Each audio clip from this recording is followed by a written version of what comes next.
Hello दोस्तों, स्वागत है बिहार लाइब्रेरियन एस्टेट में आपका। आज पार्ट थर्ड वीडियो है। जो लोग पिछले वाले वीडियो नहीं देखे हैं जाकर देख सकते हैं। चलिए स्टार्ट करते हैं आज का पहला सवाल। पहला सवाल है आपका, पुस्तकालय विज्ञान का कौन सा सूत्र पुस्तकालय के विकास और विस्तार पर जोर देता है? इसका आंसर होगा आपका पांचवा लॉ। 5 लॉ आपको पता होना चाहिए कि वर्धनशील संस्था बोला जाता है 5 लॉ को। ठीक है, 5 लॉ कब आया था? तो सबसे पहले 1928 में पूर्णतः डॉक्टर रंगनाथन जी के द्वारा बनाया गया था, परंतु प्रकाशित पूछा जाता है हर बार तो 1931 ईस्वी में। कब? 1931 ईस्वी में प्रकाशित किया गया था 5 लॉ को। अब पांचवा लॉ क्या है? बार बार याद रखिएगा, पुस्तकालय एक वर्धनशील संस्था है। चलिए स्टार्ट करते हैं second question. Imperial library Calcutta के पहले लाइब्रेरियन कौन थे? बहुत ही महत्वपूर्ण क्वेश्चन है और जो जानते हो वो कमेंट में कर सकते हैं।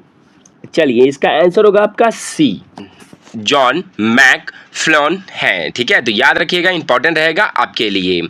और सबसे इंपॉर्टेंट चीज़ है कि आपको 30 जनवरी, ठीक है, 30 जनवरी 1903 में मैटकॉफ हॉल में जनता के लिए खोल दिया गया था। आपसे पूछा जाएगा कि उस समय के वायसराय कौन थे? तो लॉर्ड कर्जन थे। ठीक है, तो याद रखिएगा, इंपॉर्टेंट है आपके लिए। ठीक है, और कब बना इंपीरियल लाइब्रेरी? तो आपको पता होना चाहिए कि 1891 ईस्वी में बना है। 1891 में बना है। ठीक है, तो चलिए आगे बढ़ते हैं। जो जो इंपॉर्टेंट रहेगा मैं आपको बताता चलूँगा। उसी को अकॉर्डिंग मैं और बता देता हूँ कि 1948 में इंपीरियल लाइब्रेरी को बदल के भारत का नेशनल लाइब्रेरी बना दिया गया। एक और पॉइंट याद रखिएगा कि 1 फरवरी 1953 में 1953 ईस्वी को ये भारत के लिए नेशनल लाइब्रेरी जनता के लिए खोल दिया गया था। ठीक है, तो अब आगे बढ़ते हैं नेक्स्ट क्वेश्चन पे। चलिए वीडियो को लाइक और शेयर करते चलिएगा। डीडीसी में मुख्य मेन क्लास की संख्या कितनी है? कितनी है मेन क्लास? तो आपको पता होना चाहिए 10 मेन क्लास होता है डीडीसी का। ठीक है, तो 10 मेन क्लास में सबसे इंपॉर्टेंट है कि आपको मेन क्लास में 0 से लेके, ठीक है, 0 से लेके 900 नंबर का यूज किया जाता है डीडीसी में। डीडीसी कब आया? तो 1876 में आया है। ये नेक्स्ट क्वेश्चन आगे आने वाले समय में आपसे पूछा जाएगा कि 1876 में डीडीसी बना है। और एक इंपॉर्टेंट याद रखिएगा कि ये आपसे नोटेशन भी पूछा जाता है, तो आप मिश्रित अंकन नहीं है, ये शुद्ध अंकन का उपयोग किया जाता है। चलिए 10 मेन क्लास में आपको बता देता हूँ, आपके लिए बहुत ही इंपॉर्टेंट रहेगा क्योंकि कई बार पूछा जाता है 10 मेन क्लास आपसे। जैसे कि 00 में आपको याद रखना चाहिए कि कंप्यूटर एवं जनरल जो आते हैं सब्जेक्ट, उसमें 00 का यूज किया जाता है। 100 में आपका याद रखिएगा, 100 में साइकोलॉजी और फिलॉसफी आता है। 200 में आपका रिलीजन आता है। ठीक है, 300 में आपका सोशल साइंस आता है। 400 में आपका लैंग्वेज आता है। 500 में आपका साइंस आता है, प्योर साइंस बोलिएगा इसको, प्योर साइंस आता है। ठीक है, 600 में आपको साइंस ही के अकॉर्डिंग, बहुत लोगों को याद नहीं होता, तो 600 के अकॉर्डिंग आर्टिफिशियल बोल सकते हैं। आर्टिफिशियल मतलब इलेक्ट्रॉनिक तौर पे साइंस बोला जाता है। ठीक है, 700 में आपको आर्ट्स बोला जाता है, आर्ट्स बोला जाता है। ठीक है, इंपॉर्टेंट है, मेरे साथ बोलते चले याद हो जाएगा। 800 में आपका लिटरेचर आता है। 800 में आपका लिटरेचर आता है। 900 में मात्र 2 हिस्ट्री और ज्योग्राफी आता है। 10 मेन क्लास। ठीक है, आपका 10 मेन क्लास समाप्त हो गया। याद रखिएगा, ये नेक्स्ट क्वेश्चन में आपसे पूछा जाएगा। चौथा क्वेश्चन देखिएगा, भारत में राष्ट्रीय पुस्तकालय सप्ताह मतलब वीक कब मनाया जाता है? लाइब्रेरियन वीक कब मनाया जाता है? बहुत ही महत्वपूर्ण क्वेश्चन है ये। इसका आंसर होगा आपका 14 नवंबर से लेके 20 नवंबर मनाया जाता है। 14 नवंबर से लेके 20 नवंबर में मनाया जाता है। एक सवाल और है कि 14 नवंबर को क्या मनाया जाता है? तो आपको पता होना चाहिए कि 12 अगस्त, 2 क्वेश्चन है आपका, एक लाइब्रेरियन डे मनाया जाता है, एक लाइब्रेरी डे मनाया जाता है। तो 14 नवंबर को आपको लाइब्रेरी डे मनाया जाता है और 12 अगस्त को आपको लाइब्रेरियन डे मनाया जाता है। ठीक है, तो ये नोट डाउन कर लीजिएगा, बहुत महत्वपूर्ण क्वेश्चन है आपका। चलिए 5वां क्वेश्चन है कि प्रोलोगोमेना टू लाइब्रेरी क्लासिफिकेशन पुस्तक किसने लिखी है? एक इम्पॉर्टेंट बात कि रंगनाथन जी के द्वारा 5 पुस्तक का नाम जरूर याद रखिएगा। 5 पुस्तक आपसे पूछा ही जाएगा। सबसे पहले तो आपको पता होना चाहिए कि 5 लॉ पुस्तक के तौर पे प्रकाशित किया गया था, परंतु ये भी आया था आपका, तो ये इम्पॉर्टेंट है। 5वां का आंसर होगा डॉक्टर रंगनाथन जी। ठीक है, तो सबसे पहले ये कब प्रकाशित हुआ था, तो ये भी लिख लीजिएगा कि 1937 में प्रकाशित हुआ था। 1937 में प्रकाशित हुआ था। चलिए आगे बढ़ते हैं नेक्स्ट क्वेश्चन पे। चलिए छठा क्वेश्चन, किस प्रकार के पुस्तकालय मुख्य रूप से लाभ कमाने के उद्देश्य में स्थापित किए जाते हैं? मैं बस अनुरोध करूंगा कि कोशिश कीजिए खुद आंसर बताने का। ठीक है, तो इसका आंसर होगा, बहुत लोग कमेंट कीजिएगा कि बी सी, लेकिन इसका आंसर कोई नहीं होगा, डी होगा इसका आंसर। इनमें से कोई नहीं। आपको पता होना चाहिए कि पुस्तकालय कुछ लाभ कमाने के लिए नहीं रहता है। ठीक है, तो चलिए बहुत ही महत्वपूर्ण क्वेश्चन था। आगे बढ़ते हैं नेक्स्ट क्वेश्चन। नेक्स्ट क्वेश्चन है आपका 7 क्वेश्चन। ISSN का पूर्ण रूप क्या है? फुल फॉर्म मैं बार बार बोलता हूँ, याद रखिएगा फुल फॉर्म क्या है। तो फुल फॉर्म इसका आंसर होगा आपका इंटरनेशनल स्टैंडर्ड सीरियल नंबर बोला जाता है।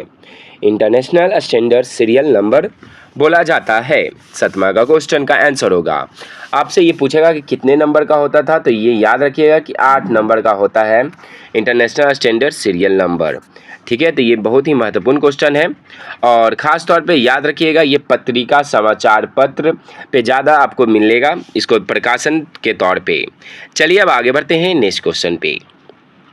जैसे कि मैं आपको ALA के बारे में स्टार्टिंग वीडियो में बता दिए थे कि ALA अमेरिकन लाइब्रेरी एसोसिएशन की स्थापना किस वर्ष हुई? कब हुई ALA की स्थापना? बहुत ही ईजी है, इसका आंसर होगा A 1876 ईस्वी में हुई। 1876 ईस्वी में हुई। चलिए अब आगे बढ़ते हैं नेक्स्ट क्वेश्चन पे। नेक्स्ट क्वेश्चन क्या बोल रहा है? चलिए 9 क्वेश्चन, पुस्तकालय में सामान्यतः सबसे अधिक उपयोग किए जाने वाला कैटलॉग प्रारूप कौन सा है? चलिए 9 का आंसर होगा आपका डी। ठीक है, डी क्या है? Online public access catalogue, OPAC बोला जाता है इसको। ठीक है, तो इम्पॉर्टेंट है, ऑनलाइन फुल फॉर्म याद रखिएगा, ऑनलाइन पब्लिक एक्सेस कैटलॉग बोला जाता है इसको। ये खास तौर पे उपयोगकर्ताओं को पुस्तकालय के संग्रह को कंप्यूटर या मोबाइल उपकरणों के माध्यम से खोजने की अनुमति देता है। ठीक है, तो ये इम्पॉर्टेंट है ऑपेक। नेक्स्ट क्वेश्चन पे आते हैं। नेक्स्ट क्वेश्चन क्या है? 10वां क्वेश्चन, इंफॉर्मेशन सोसाइटी शब्द का प्रयोग सबसे पहले किस देश में हुआ है? बहुत ही महत्वपूर्ण क्वेश्चन है। चलिए इसका आंसर होगा, 10वां का आंसर होगा आपका सी, जापान से हुआ है। ठीक है, विस्तार से समझते हैं। सबसे पहले इस शब्द का उपयोग 1960 ईस्वी में हुआ था। जापानी समाजशास्त्री और सूचना वैज्ञानिक द्वारा गढ़ा गया था। ठीक है, तो ये इंपॉर्टेंट रहेगा आपके लिए। कब आया है? तो 1960 ईस्वी में आया है। जो इंपॉर्टेंट रहेगा मैं आपको ज़रूर सोल्यूशन करवाऊंगा। बहुत कमेंट आ रहा था कि सर सोल्यूशन करवाइए, तो ज़रूर करवाऊंगा। चलिए नेक्स्ट क्वेश्चन पे आते हैं। जो इंपॉर्टेंट है मैं करवाता चल रहा हूँ। 11 का क्वेश्चन है। 11 क्वेश्चन है कि पुस्तकालय विज्ञान का कौन सा सूत्र कहता है कि प्रत्येक पुस्तक को उसका पाठक मिले? 5 लॉ आप लोग जरूर याद रखिएगा। ठीक है, इसका आंसर होगा 3rd लॉ। जैसे आपको पता होना चाहिए कि इसका आंसर सी, तृतीय लॉ है। तो आपको पता होना चाहिए कि सबसे पहले 5 लॉ कब आया? तो 1928 ईस्वी में डॉक्टर रंगनाथन जी के द्वारा बनाया गया, परंतु 1931 ईस्वी में प्रकाशित किया गया। प्रकाशित याद रखिएगा, क्योंकि आपसे कई बार प्रकाशित पूछा जाता है। ठीक है, जैसे कि अभी आप OCLC के बारे में, ऑपेक के बारे में अभी हम आपसे क्वेश्चन पूछे थे, तो उसी के अकॉर्डिंग एक क्वेश्चन था आपका कि ऑपेक किस लॉ के अंतर्गत आता है। ठीक है, तो ये जानते हैं वो जो कमेंट में करके बता सकते हैं ऑपेक किस लॉ के अंतर्गत आता है सूचना स्रोत में। चलिए 12 क्वेश्चन देखिएगा। कोलन क्लासिफिकेशन का प्रथम संस्करण कब प्रकाशित हुआ था? CC का प्रकाशन आपको पता होना चाहिए कि 1933 ईस्वी में हुआ था, 1933 में हुआ था। ठीक है, ये इम्पोर्टेंट रहेगा आपके लिए। सीसी में आपको इम्पोर्टेंट है कि सीसी में ही आपको डॉक्टर रंगनाथन जी के द्वारा PM, इम्पोर्टेंट देखिएगा, PMEST मतलब क्या होता है इसका, भी इम्पोर्टेंट है। पर्सनालिटी होता है, फिर मैटर होता है, एनर्जी होता है, स्पेस होता है और टाइम होता है। याद रखिएगा PMEST। एक क्वेश्चन पूछा जाएगा किसके द्वारा लाया गया, तो डॉक्टर रंगनाथन जी के द्वारा लाया गया। चलिए अब नेक्स्ट क्वेश्चन पे आते हैं। सेट 2 चल रहा है और मैं माफ़ी चाहूँगा कि 1-2 क्वेश्चन थोड़ा ख़राब बन चुका है, जल्दी में बन गया था, इसी के कारण मैं 15 क्वेश्चन पे आता हूँ डायरेक्ट। 15 क्वेश्चन कि भारत में मॉडल पब्लिक लाइब्रेरी बिल का प्रारूप किसने तैयार किया। 15 का आंसर होगा आपका डॉक्टर रंगनाथन जी के द्वारा लाया गया। कोशिश कीजिएगा खुद आंसर देने का तो आपको अच्छा रहेगा। डॉक्टर रंगनाथन जी के द्वारा लाया गया, ठीक है। तो इसके बारे में विस्तार से समझा देते हैं आपको। ये भारत में पब्लिक मॉडल बिल का प्रारूप डॉक्टर रंगनाथन जी ने तैयार किया था। 1930 ईस्वी में 1930 में बनारस में आयोजित अखिल एशियन शैक्षणिक सम्मेलन में प्रस्तुत किया गया था। एक सवाल ऐसे ही बनता है कि बनारस में कौन सा आयोजित किया गया था, तो आप बोलिएगा एशियन शैक्षणिक सम्मेलन प्रस्तुत किया गया था। किसके द्वारा किया गया था, तो डॉक्टर रंगनाथन जी के द्वारा किया गया था, ठीक है। डॉक्टर रंगनाथन ने भारत में सार्वजनिक पुस्तकालय के विकास और कानून को पुरजोर वकालत की थी, ठीक है। तो ये इम्पोर्टेंट है आपके लिए। अब नेक्स्ट क्वेश्चन पे आते हैं, वीडियो को लाइक और शेयर करते हुए। 16 क्वेश्चन जो इम्पोर्टेंट रहेगा मैं आपको जरूर बताऊंगा। एनालिटिकल एंट्री का उपयोग किस लिए किया जाता है, तो 16 का आंसर होगा आपका बी, पुस्तक के किसी अध्याय या लेखक के लिए किया जाता है। जो इम्पोर्टेंट है मैं आपको जरूर समझाऊंगा। चलिए 17 क्वेश्चन, नैसडॉक बहुत इंपॉर्टेंट है। नेस्केयर आप जरूर पढ़े होंगे कि नैसडॉक और नैसकॉम को मिला के बना है, तो परंतु कब बना, और सबसे पहले इंपॉर्टेंट चीज़ पूछा है कि नैसडॉक कब बना है। नेस्केयर तो सब लोग जानते हो कि नेस्केयर कब बना, तो नैसडॉक कब बना है, तो 17 का आंसर होगा आपका, 17 का आंसर आपका 1952 ईस्वी में बना है। तो नेस्केयर भी कब बना है आप फटाफट बता भी सकते हैं जो जानते हैं, तो चलिए मैं बता देता हूं कि 2002 में बना है नेस्केयर। किसको मिला के बना है, नैसडॉक और नेस्कॉम को मिलाकर बना है, ठीक है। तो इसका फुल फॉर्म भी याद रखिएगा।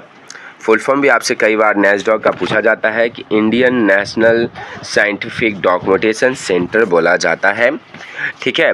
और ये खास तौर पे वैज्ञानिक तकनीक सूचना को बढ़ावा देता है, ठीक है। ये महत्वपूर्ण क्वेश्चन है आपके लिए। चलिए नेक्स्ट क्वेश्चन पे आते हैं, 18 क्वेश्चन।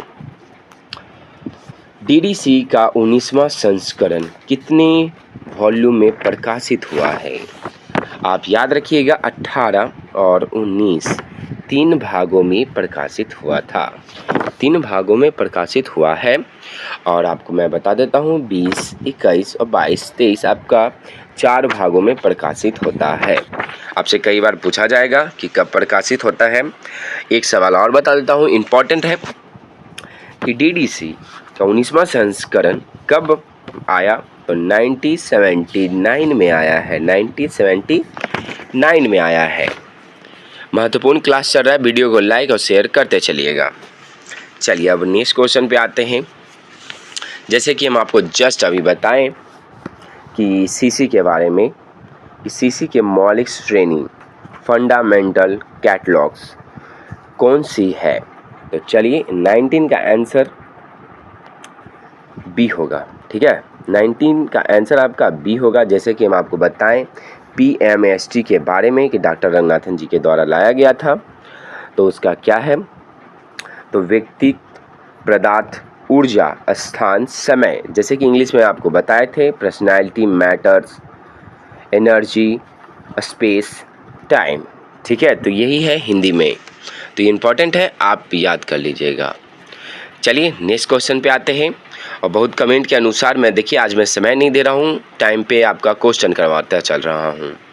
चलिए 20 क्वेश्चन आज का 20 क्वेश्चन है। क्या बोल रहा है कि journal of librarianship and information science कहाँ से प्रकाशित होता है। 20 का आंसर होगा, कोशिश कीजिएगा खुद आंसर देने का। 20 का आंसर आपका होगा सी, यूके से प्रकाशित होता है। Journal of librarianship and information science UK से प्रकाशित होता है आपका। यह जर्नल 1969 में प्रकाशित हो रही है। ठीक है, ये जर्नल कब से प्रकाशित हो रही है तो 1969 से प्रकाशित हो रही है। चलिए क्लास बस बताइएगा कि इस बार का क्लास आपको कैसा लगा, जैसा आप चाहते हैं उसी अकॉर्डिंग कर रहा है क्लास। चलिए 21 क्वेश्चन है, रिलेटिव इंडेक्स किस वर्गीकरण पद्धति की एक महत्वपूर्ण विशेषता है। 21 का आंसर होगा आपका बी, डीडीसी के अकॉर्डिंग। डीडीसी के अकॉर्डिंग, ठीक है। जैसे कि डीडीसी के बारे में आपको कुछ बहुत बार बोल चुके हैं कि 1876 ईस्वी में आ चुका है, मेल्विन डेवी के द्वारा बनाया गया है। ठीक है, अभी फ़िलहाल डीडीसी का 23वां संस्करण लास्ट संस्करण है जो 2011 में समाप्त हो गया है। ठीक है, और एक क्वेश्चन और पूछेगा कि डीडीसी का ऑनलाइन संस्करण किस नाम से जाना जाता है। जो 2000 ईस्वी में आया था वो वेब डेवी के नाम से जाना जाता है और वो OCLC के द्वारा प्रकाशित किया जाता है। तो इम्पॉर्टेंट रहेगा आपके लिए, जो इम्पोर्टेंट है मैं ज़रूर आपको बताता चल रहा हूँ। 22 का क्वेश्चन, पुस्तकालय के संदर्भ में आउटसोर्सिंग का अर्थ क्या है। एक महत्वपूर्ण कि आउटसोर्सिंग, आप लाइब्रेरी शब्द में खुद वर्ड को समझ के क्वेश्चन बनाने का कोशिश कीजिएगा, क्योंकि आउटसोर्सिंग आपको लाइब्रेरी साइंस में पढ़ाया भी ना गया हो तो आप खुद सोचिएगा कि इसका आंसर क्या होगा। क्योंकि आउटसोर्सिंग का मतलब होता है, देखिए इसका आंसर बी होगा, पुस्तकालय के कुछ कार्यों को बाहरी एजेंसी को सौंपना। ठीक है, ये आउटसोर्सिंग आपको खुद बताता है, आउट मतलब बाहर। ठीक है, तो ये इंपॉर्टेंट रहेगा आपके लिए। लाइब्रेरी साइंस में आप पढ़े या ना पढ़ें, खुद कई क्वेश्चन ऐसा रहेगा कि आपको खुद दिमाग लगाना पड़ेगा कि ये क्या है। ठीक है, तो जैसे कि ये 23 क्वेश्चन थोड़ा PDF ख़राब बना है तो मैं आगे बढ़ता हूँ। RRLF कहाँ और किसके लिए बना है तो आपको पता होना चाहिए कि सार्वजनिक पुस्तकालय के लिए बना है। चलिए 24 का क्वेश्चन, चलिए क्या है डबलिन कोर, क्या है डबलिन कोर क्या है। 24 का आंसर आपका होगा बी, एक मेटा डाटा मानक है। एक मेटा डाटा मानक है, यह इम्पॉर्टेंट है। ज़्यादातर शीर्षक निर्माणकर्ता विषय तिथि को शामिल जो वेब संसाधनों का वर्णन करने के लिए उपयोग किया जाता है। चलिए अब नेक्स्ट क्वेश्चन पे आते हैं। 25 क्वेश्चन, एमलिफ कोर्स बहुत इंपॉर्टेंट क्वेश्चन है। एमलिफ कोर्स बहुत लोग और बिलिस कोर्स बहुत लोग करके बैठे हैं। इसका मैं चाहता हूँ कमेंट में आप लोग खुद कर दें कि बिलिस, सबसे पहले बताइएगा कि बिलिस कब आया है। ठीक है, बिलिस कब आया है, तब तक मैं बता देता हूँ कि एमलिस कब आया है और किस यूनिवर्सिटी के द्वारा आया है। तो इसका आंसर होगा दिल्ली विश्वविद्यालय में शुरू किया गया था, 1949 ईस्वी में शुरू किया गया था। चलिए बिलिस कोर्स भी मैं भी बता देता हूँ। बिलिस कोर्स आपका 1947 में किया गया था और किस यूनिवर्सिटी के द्वारा, तो अलीगढ़ मुस्लिम विश्वविद्यालय के द्वारा किया गया था। चलिए अब आगे बढ़ते हैं। 26 क्वेश्चन, 26 क्वेश्चन करने से पहले मैं बता देता हूं कि महा मैराथन क्लास आपका आने वाला है कुछ दिनों में। वन लाइनर क्वेश्चन KBS और DSSB का प्रीवियस ईयर क्वेश्चन रहेगा, तो महा मैराथन क्लास आप लोग ज़रूर देखिएगा। प्रीवियस ईयर क्वेश्चन के अकॉर्डिंग वो क्लास आने वाला है। चलिए 26 का question, world of learning, world of learning क्या है। ठीक है, तो वर्ल्ड ऑफ लर्निंग क्या है, इसका आंसर होगा आपका, चलिए इसका आंसर 26 का आंसर सी होगा। ठीक है, एक अंतर्राष्ट्रीय संस्थाओं की निर्देशिका। ठीक है, वर्ल्ड ऑफ लर्निंग यह एक वार्षिक प्रकाशन है। ठीक है, ये इंपॉर्टेंट है, 1 पॉइंट रखिएगा आप। यह एक वार्षिक प्रकाशन है जो दुनिया भर में शैक्षणिक संस्थानों जैसे विश्वविद्यालय, कॉलेज, पुस्तकालय संग्रह को भी इम्पॉर्टेंट है, विस्तृत जानकारी प्रदान करता है। ये इम्पॉर्टेंट है लाइन, आप जरूर लिख लीजिएगा एक कॉपी में अंडरलाइन करके। चलिए, ब्राउनिंग चार्जिंग सिस्टम किससे संबंधित है और सबसे इम्पॉर्टेंट है। चलिए इसके बारे में विस्तार से हम आपको समझा देते हैं। इसका आंसर होगा सी, पुस्तक आदान प्रदान से इसका संबंध है। और ये किसके द्वारा लाया गया था, तो नीना ब्राउन के द्वारा लाया गया था। कई बार ये क्वेश्चन पूछा जाता है किसके द्वारा लाया गया था, तो नीना ब्राउन के द्वारा लाया गया था। तो ये याद रखिएगा, इम्पॉर्टेंट रहेगा आपके लिए। आपसे कई बार पूछा जा चुका है केवीएस और एनवीएस में कि किसके द्वारा लाया गया है ब्राउनिंग चार्जिंग सिस्टम, तो नीना ब्राउन के द्वारा लाया गया है। चलिए नेक्स्ट क्वेश्चन है कि नेटवर्क, ठीक है, नेटवर्क टोपोलॉजी का संबंध किससे है, तो 28 का आंसर आपका बी होगा, कंप्यूटर नेटवर्क से है। आपको खुद नेटवर्क क्वेश्चन समझना पड़ेगा, कुछ क्वेश्चन तभी आपसे बन पाएगा, क्योंकि ये आपसे बहुत ही कोई क्वेश्चन ऐसा घुमाएगा कि आप खुद लगेगा कि नहीं पढ़े हैं। इस बात को गौर करते हुए ध्यानपूर्वक क्वेश्चन को पढ़ें और ध्यानपूर्वक सुनें। ये समान नेटवर्क टोपोलॉजी है, ठीक है, जो बस, स्टार, रिंग, मेश और हाइब्रिड टोपोलॉजी शामिल रहता है इसमें, ठीक है। तो चलिए आगे बढ़ते हैं नेक्स्ट क्वेश्चन पे। यूडीसी बहुत इंपॉर्टेंट है। यूडीसी का प्रथम संस्करण, कई बार लोगों को पता होगा कि यूडीसी का प्रथम संस्करण 1905 कर रहे होंगे। अब बताइए कि अंग्रेजी संस्करण में कब प्रकाशित हुआ, अंग्रेजी संस्करण में कब प्रकाशित हुआ है। कुछ लोगों को तो पता नहीं होगा कि अंग्रेजी संस्करण में प्रकाशित होता है, क्योंकि इसमें फ्रेंच भी होता है, आपका अंग्रेजी भी होता है, इम्पॉर्टेंट है। तो चलिए इसका आंसर होगा आपका 29 का आंसर बी होगा, 1943 में अंग्रेजी शब्द में प्रकाशित हुआ था। कब हुआ था, तो 1943 में प्रकाशित हुआ था, ठीक है। ये पूर्णतः मैं फिर से बता देता हूँ कि ये हेनरी लाफॉन्ट और पॉट आउटलेट द्वारा प्रकाशित किया गया था, ठीक है, 1905 ईस्वी में प्रकाशित किया गया था। तो ये इम्पोर्टेंट है, लिख लीजिएगा आप। चलिए नेक्स्ट क्वेश्चन पे आते हैं। 13 क्वेश्चन आने से पहले मैं फिर से बता देता हूँ कि महा मैराथन क्लास आने वाला है आपका प्रीवियस ईयर क्वेश्चन के अकॉर्डिंग, ठीक है, तो आप ध्यानपूर्वक रखिएगा। चलिए 13 क्वेश्चन है कि national digital library of India परियोजना किसके द्वारा विकसित किया जाता है। बहुत ही महत्वपूर्ण क्वेश्चन है, ये याद रखिएगा, ये VVI करके रख लीजिएगा कि आएगा ही आएगा। चलिए मैं बता देता हूँ इसका आंसर। 30 का आंसर होगा आपका ए, IIT खड़गपुर से इसकी शुरुआत किया गया था, ठीक है। तो ये इम्पोर्टेंट रहेगा और इसके लिए कुछ खास है नहीं समझाने के लिए, तो मैं आगे बढ़ता हूँ नेक्स्ट क्वेश्चन पे। जो रहेगा समझाने के लिए मैं ज़रूर समझाऊंगा। कमेंट आ रहा था कि सर एक एक क्वेश्चन को समझाइए, तो आप लोग खुद कुछ क्वेश्चन ऐसा रहता है कि समझाने लायक नहीं है। शोध गंगा क्या है, शोध गंगा क्या है, तो याद रखिएगा सबसे पहले इन्फॉर्मेट के द्वारा ये बनाया गया है शोध गंगा, ठीक है। तो ये खास तौर पे याद रखिएगा कि ये 33 भारतीय शोध प्रबंधों है। इसका आंसर आपका बता देता हूँ, आपका भारतीय शोध प्रबंधों है, ठीक है, बी होगा, जो इन्फ्लुएंट के द्वारा शुरू किया गया था।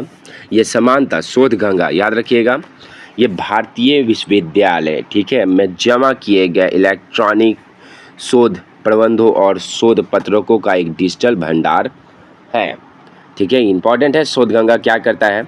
आने वाले समय में आपको शोध गंगा, शोध गंगोत्री आपको कन्फ्यूजन देगा। चलिए यूजीसी, ठीक है, यूजीसी की स्थापना किस वर्ष की गई, यूजीसी की स्थापना किस वर्ष की गई। इसका आंसर बहुत लोग 1953 मान रहे होंगे, लेकिन परंतु सही भी है कि 1953 में बना, ठीक है। कब बना, तो 28 दिसंबर 1953 में बना, ठीक है, मौलाना अब्दुल कलाम के आज़ाद के द्वारा, ठीक है। परंतु ये क्वेश्चन पूछा जा रहा है आपसे कि पूर्णतः किस वर्ष बना, तो आपका इसका आंसर होगा 1956 में, 1956 में संवैधानिक निकाय के रूप में बना। ठीक है, तो आप इसका क्वेश्चन का डाउट मत कीजिएगा, जैसे कि मैं आपको क्लियर कर चुका हूं कि 1953 में बना था, परंतु संवैधानिक निकाय के रूप में 1956 में। इसका आंसर सी ही दिया गया है और सी ही है। ठीक है, तो आप इस बात को गौर करते हुए आगे बढ़ते हैं नेक्स्ट क्वेश्चन पे। अब वीडियो को ज़्यादा से ज़्यादा शेयर और लाइक जरूर कीजिएगा, मैं आपका मेहनत कर रहा हूँ तो एक लाइक बनता है। 33 question, CC classified catalogue code का 5वां संस्करण कब प्रकाशित हुआ? याद रखिएगा कि सीसी हो या सीसीसी क्लासिफाइड कैटलॉग हो या डीडीसी, आप इसका प्रकाशन याद रखिएगा जरूर। ठीक है, तो चलिए विस्तार से समझते हैं। सबसे पहले मैं बता देता हूँ इसका आंसर बताने से पहले। सबसे पहले पहला प्रकाशन 1934 ईस्वी में हुआ था, दूसरा प्रकाशन 1945 में हुआ था, तीसरा आपका 1951 में हुआ था और चौथा आपका 1958 में हुआ था, 1958 में हुआ था। तो पाँचवा कब हुआ? तो पाँचवा हुआ आपका 1964 में हुआ, डॉक्टर रंगनाथन जी के द्वारा। तो आपको समझ में आ गया होगा क्लास, और एक एक पॉइंट मैं बताता चल रहा हूँ। बस मैं चाहता हूँ कि वीडियो को लाइक ज़रूर कर दीजिएगा। कलकत्ता पब्लिक लाइब्रेरी की स्थापना किस वर्ष की गई? कलकत्ता पब्लिक लाइब्रेरी की स्थापना किस वर्ष की गई? इसका आंसर तो बहुत इजी है, 1836 ईस्वी में की गई। 1836 ईस्वी में की गई है, बी होगा इसका आंसर। चलिए अब नेक्स्ट क्वेश्चन में बढ़ते हैं। और कुछ इसका 34 का आंसर कि कब की गई, तो 8 मार्च, याद रखिएगा 8 मार्च 1836 ईस्वी में की गई है। मैं आपको एक एक चीज़ बता देता हूँ। ठीक है, तो इसको फिर इंपीरियल लाइब्रेरी में बदल दिया गया था। और कल मैं एक क्वेश्चन पूछा था कि इंपीरियल लाइब्रेरी के फर्स्ट लाइब्रेरियन कौन थे, तो कमेंट में इस बार ज़रूर कीजिएगा, आप लोग बताइए कौन थे फर्स्ट लाइब्रेरियन। फटाफट आप इसका कमेंट में कीजिएगा कि इंपीरियल लाइब्रेरी के पहले लाइब्रेरियन कौन थे। ठीक है, तो चलिए अब नेक्स्ट क्वेश्चन बनते हैं। ट्रैंकेशन तकनीक का उपयोग किसमें किया जाता है? 35 का आंसर होता है आपका बी, डेटाबेस खोजने के लिए किया जाता है। आप उसका कमेंट में ज़रूर कीजिएगा कि इंपीरियल लाइब्रेरी के प्रथम लाइब्रेरियन कौन थे। ठीक है, तो आप ज़रूर कमेंट में कीजिए, मैं चाहता हूं कि इसका आंसर मैं देखना चाहता हूं कि किसको किसको याद है। चलिए 36 का आंसर देखिएगा, आईपीआर। आईपीआर में क्या शामिल नहीं है? देख सकते हैं, आपको पता होना चाहिए कि बौद्धिक संपदा अधिकार में कौन कौन शामिल होते हैं, क्योंकि ऐसा सवाल आपसे कई बार पूछा जा सकता है। तो इसका आंसर होगा आपका, चलिए मैं बता देता हूँ इसका। सबसे पहले किसमें पेटेंट शामिल रहता है, कॉपीराइट भी शामिल रहता है और ट्रेडमार्क भी शामिल रहता है। इसका आंसर डी होगा, सेंसरशिप शामिल नहीं होता है। ठीक है, तो ये याद रखिएगा, इंपॉर्टेंट रहेगा आपके लिए। 37 क्वेश्चन, डीडीसी में फॉर्मल डिवीजन में अब क्या कहा जाता है? 37 का इसका आंसर होगा आपका बी, स्टैंडर्ड सब डिवीज़न बोला जाता है। चलिए नेक्स्ट क्वेश्चन पे आते हैं। मैं अनुरोध करूंगा कि इतना मेहनत कर रहा हूं और आपके अकॉर्डिंग बहुत कमेंट आया था कि सर ऐसे पढ़ाइए वैसे पढ़ाइए, तो देखिए मैं बिना बकवास किए हुए भी मैं 5 सेकेंड आपको नहीं दे रहा हूं टाइम, फटाफट मैं आंसर बता रहा हूं। तो मैं चाहता हूं बस आप लोग वीडियो को शेयर और लाइक ज़बरदस्त करें। चलिए अब क्वेश्चन पे आते हैं। 38 क्वेश्चन, पुस्तकालय कर्मचारियों के लिए आचार संहिता क्यों महत्वपूर्ण है? 38 का आंसर होगा आपका बी, व्यावसायिक आचरण और मूल्यों को बनाए रखने के लिए जरूरी है आचार संहिता। ठीक है, अब आगे बढ़ते हैं नेक्स्ट क्वेश्चन पे आते हैं। 39 question, library legislation handbook to Madras library act नामक पुस्तक किसके द्वारा लिखी गई है? तो 39 का आंसर आपका सबको पता होगा, इसका आंसर सी होगा, डॉक्टर रंगनाथन जी के द्वारा लिखी गई है। आप लोग कमेंट में करके बता सकते हैं ABCD करके कि कौन किसका सही है। डॉक्टर रंगनाथन जी के द्वारा, और ये 1953 में मद्रास लाइब्रेरी एसोसिएशन द्वारा प्रकाशित किया गया था। कब किया गया था? 1953 में किया गया था। 1953 में किया गया था। और एक और क्वेश्चन मैं बता देता हूँ कि यह पुस्तक मद्रास पब्लिक लाइब्रेरी अधिनियम 1948 में प्रावधानों के प्रभाव में केंद्रित है। ठीक है, तो अब आगे बढ़ते हैं नेक्स्ट क्वेश्चन पे।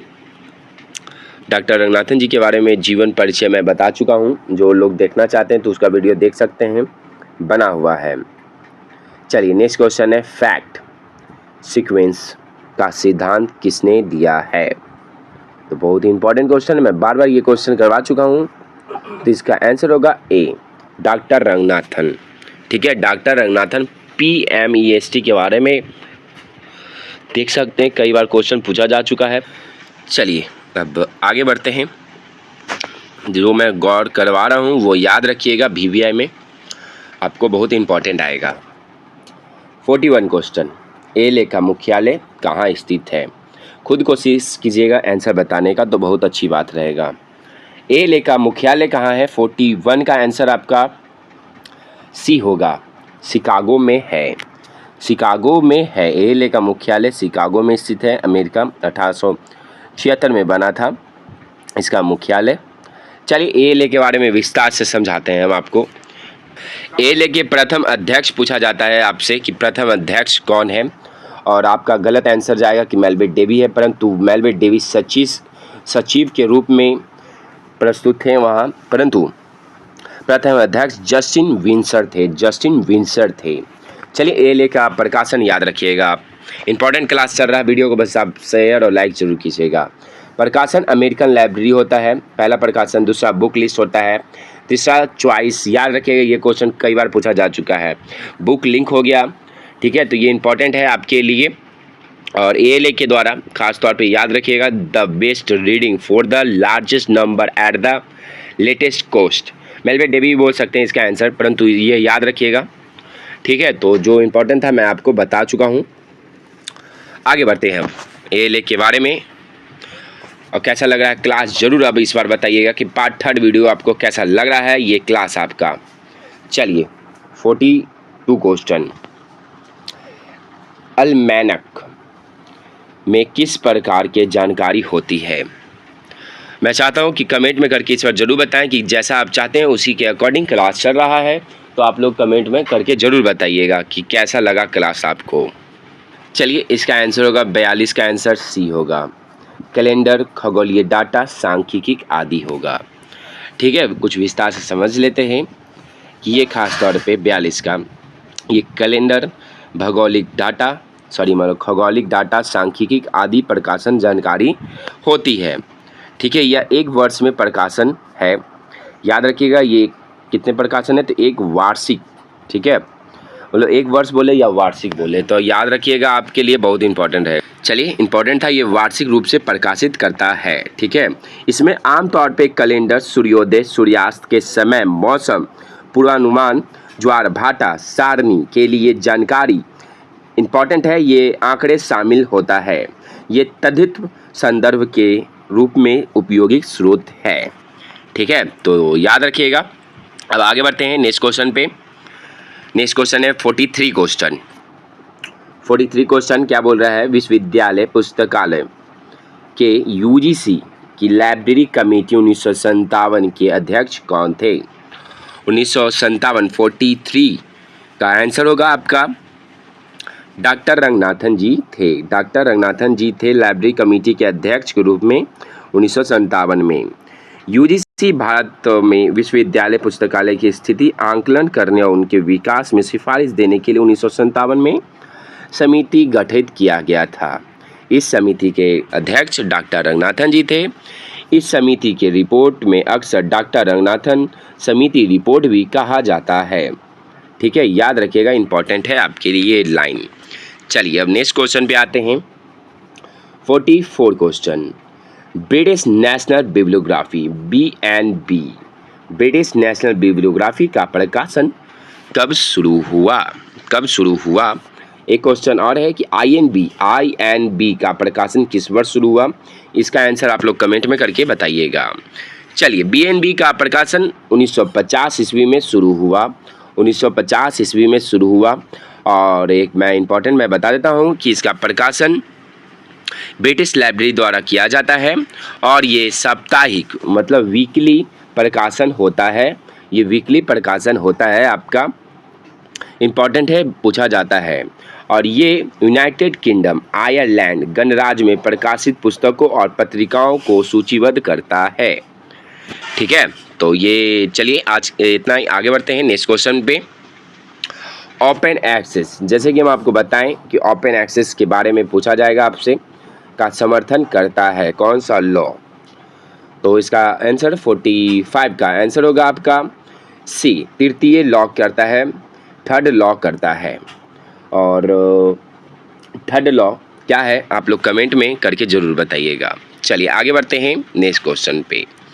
46 क्वेश्चन आज का 46। चलिए ओपन एक्सेस के बारे में मैं बता देता हूँ, छोड़िए आगे बता ही देता हूँ आपको। ओपन एक्सेस ये तृतीय लॉ, प्रत्येक पुस्तक को उसकी पाठक मिलनी चाहिए, एवरी बुक इट्स रीडर्स। ठीक है, यह मुक्त द्वार प्रणाली है जिसमें पाठक सीधे सेल्फ से पुस्तक चुन सकते हैं। मैं एक सिंपल भाषा में बोलूँ तो ओपन एक्सेस उसे बोला जाता है जब आप किसी लाइब्रेरी में एंट्री लेते हैं तो उस समय आप देख सकते हैं कि न्यूज़पेपर हो या कोई भी आप छोटा मोटा बुक आपको सामने ताका पे, मतलब रेक बोलते हैं आप, जो बोल सकते हैं, सामने ही आपको दिख जाएगा, जिससे आपको आकर्षित, या कोई दुकान जाते हैं तो आप देख सकते हैं कि कोई भी सामान आपको सामने आकर्षित करने के लिए कि आप तुरंत उसको ले सकते हैं चाहे तो उसी को ओपन एक्सेस बोला जाता है। और कोई भी आप सार्वजनिक पुस्तकालय में जाएं तो आपको काउंटर पे ही सर्कुलेशन सिस्टम के समय जहां आप आदान प्रदान करते हैं वहां पे आप देखिएगा कि कई सारे बुक रखे रहते हैं जिससे आप तुरंत ले भी सकते हैं, पढ़ भी सकते हैं। ठीक है, तो आप समझ चुके होंगे। अब आगे बढ़ते हैं 46 क्वेश्चन। ग्रीन स्टोन क्या है। 46 का आंसर होगा आपका ए, एक open source digital library software है। आगे बढ़ते हैं नेक्स्ट क्वेश्चन पे। नेक्स्ट क्वेश्चन है हैंडबुक किस प्रकार का सूचना स्रोत है। सूचना स्रोत याद रखिएगा 3 प्रकार के हैं, प्राथमिक, द्वितीय और तृतीय। 47 का, ठीक है, तो जिसमें से आपको पता होना चाहिए प्राथमिक सूचना स्रोत के अंतर्गत में नहीं आएगा, ये द्वितीय सूचना स्रोत के अंतर्गत में आएगा। ठीक है, यह आमतौर पर प्राथमिक सूचना स्रोत में संकलित डेटा या तत्व व्यवस्थित रूप से प्रस्तुत करता है। प्राथमिक सूचना स्रोत उसे आप बोल सकते हैं कि तुरंत आपको जो भी सूचना मिलता हो, जैसे न्यूज़पेपर, शोध पत्र, डायरी, ये इंपॉर्टेंट है आपके लिए, याद रखिएगा। पेटेंट आपसे कई बार पूछा जाता है कि पेटेंट किस लॉ के अंतर्गत में आता है सूचना स्रोत के, तो प्राथमिक में ही आता है, फर्स्ट में आता है, तो याद रखिएगा। और तृतीय स्रोत मैं बता देता हूँ कि ये प्राथमिक और द्वितीय स्रोत को खोजने में मदद करता है, जैसे कि ग्रंथ सूची, निर्देशिकाएं, ये तृतीय सूचना स्रोत है। ठीक है, तो अब आगे बढ़ते हैं नेक्स्ट क्वेश्चन पे। नेक्स्ट क्वेश्चन आ चुके हैं 48 क्वेश्चन। 100% ये क्वेश्चन आएगा, खुदा बख्श ओरिएंटल पब्लिक लाइब्रेरी कहाँ है। मैं चाहता हूँ कि जो लोग पटना में हैं खुदा बख्श ओरिएंटल पब्लिक लाइब्रेरी जरूर घूम लें। तो चलिए इसका आंसर होगा पटना में है, स्थित है। ठीक है, तो याद रखिएगा ये कब बना है, तो डेट के अकॉर्डिंग याद रखिएगा 29 अक्टूबर 1891 ईस्वी में बना है। 29 अक्टूबर 1891 में बना है। ये फेमस क्यों है, तो आपको फेमस इसलिए है कि ये पांडुलिपि, मतलब पुराना से पुराना पांडुलिपि संग्रह जनता को दान कर सकता है। बहुत ही पुराना पांडुलिपि इसके पास रखा हुआ है। ठीक है, तो ये इम्पॉर्टेंट है आपके लिए। और एक क्वेश्चन है कि खुदा बख्श ओरिएंटल पब्लिक लाइब्रेरी को राष्ट्रीय महत्व कब प्रदान किया गया। ये आपको पार्ट 1 वीडियो में सेट करवाए हैं, जिनको याद है वो कमेंट में करके जरूर बताइएगा। चलिए 49 क्वेश्चन पे आते हैं। डॉक्टर रंगनाथन के अनुसार संदर्भ साक्षात्कार रेफरेंस इंटरव्यू के कितने चरण होते हैं। तो 49 का आंसर आपका सी होगा, 4 होगा आपका। 15 क्वेश्चन देखिएगा, प्लेजरिज्म का अर्थ क्या है। 15 क्वेश्चन, आज का 15 क्वेश्चन लास्ट क्वेश्चन है। और मैं बता देता हूं कि बीपीएससी महामैराथन क्लास आने वाला है, तो आप लोग ज़रूर इंतज़ार कीजिएगा और महामैराथन ज़रूर देखिएगा। चलिए 50 का आंसर होगा आपका, जो जानते हो वो कमेंट में करके बता सकते हैं। 50 का आंसर आपका ए होगा आपका इसका। चलिए विस्तार से समझते हैं। किसी और के काम को अपने काम में प्रस्तुत करना को कहते हैं। ठीक है, तो ये इम्पोर्टेंट है आपके लिए। और एक बड़ा नोटिफिकेशन कि बीपीएससी, बहुत लोग बोल रहे थे कि जीके जीएस भी करवाइएगा, तो बीपीएससी जीके जीएस भी आने वाला है तुरंत। आज या कल आपका क्लास पोस्ट कर दिया जाएगा, पर डे बीपीएससी क्लास चलेगा। तो मैं एक सिलेबस के अकॉर्डिंग मैं बता देता हूँ आपको कि स्टेट का तैयारी ललिन एकेडमी के द्वारा देख सकते हैं कि 100 क्वेश्चन आपको लाइब्रेरी साइंस से कराया जा रहा है रोज़ 8 बजे 8 PM में। ठीक है, दूसरा आपका जीके जीएस बीपीएससी में प्रीवियस ईयर क्वेश्चन करवाया जाएगा, वो भी आपका शाम 6 बजे या सुबह में आपको कंप्लीट डेट बता दिया जाएगा। फिर उसके बाद टीचर एप्टीट्यूड भी पढ़ाया जाएगा आपको ललिन एकेडमी के साथ, और करेंट अफेयर भी आपको बताया जाएगा। नवनीत सर के द्वारा स्पेशल करेंट अफेयर के टीचर बुलाए गए हैं। चलिए आज के लिए इतना ही, धन्यवाद। फिर मिलते हैं नए वीडियो के साथ। वीडियो को शेयर और लाइक ज़रूर कीजिएगा।